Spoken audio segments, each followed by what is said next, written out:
President Trump once again appears optimistic that a deal with Iran can be reached. Yesterday, he said the U.S. had very good talks with Tehran, adding it's very possible they'll make a deal. However, the president has indicated a deal was close many times before to no avail. Mr. Trump also threatened Iran with more strikes, saying if the U.S. doesn't get what it has to get, they will go a big step further. He also made that threat previously.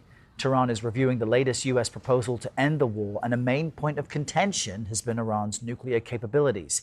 Just take a quick listen to what Mr. Trump had to say about all this. Iran cannot have a nuclear weapon because, as tough as they are, we want to keep them alive. We want to keep all of you alive. Iran cannot have a nuclear weapon, and they won't. And they've agreed to that, among other things. CBS News White House reporter Aaron Navarro joins us from our D.C. bureau with more on this. And Aaron, we heard there the president say Iran has agreed to this. But what's really happening here? Do we have any clarity on where things really stand this morning?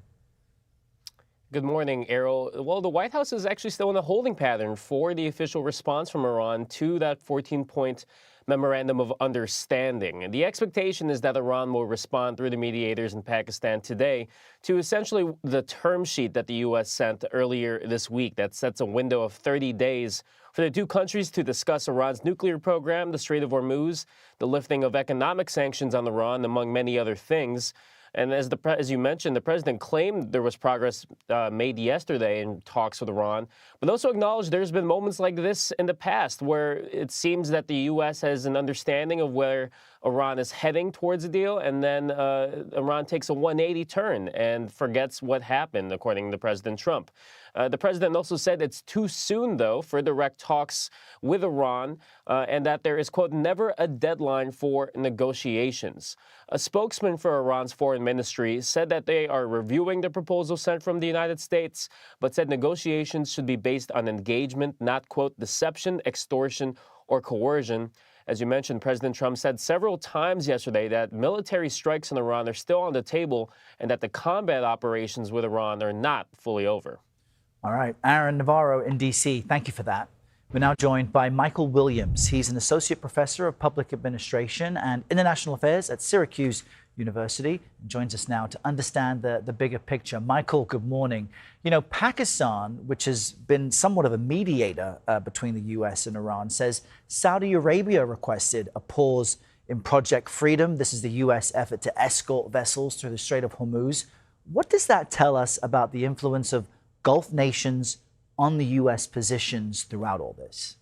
Well, that's a great question. The situation is extremely sort of tense and fragile because the U.S. presence in the Gulf relies on allies such as Saudi Arabia, Qatar, Bahrain, and a bunch of sort of unacknowledged arrangements for basing that a lot of Gulf leaders now don't think is viable, because essentially the U.S. says it has partnership with these states, but in reality it's a unilateral arrangement where those states are not consulted. They were not really engaged much before the strikes were launched, and they're suffering from the brunt of these attacks in the war. And obviously the economies are suffering, as well as civilian infrastructure.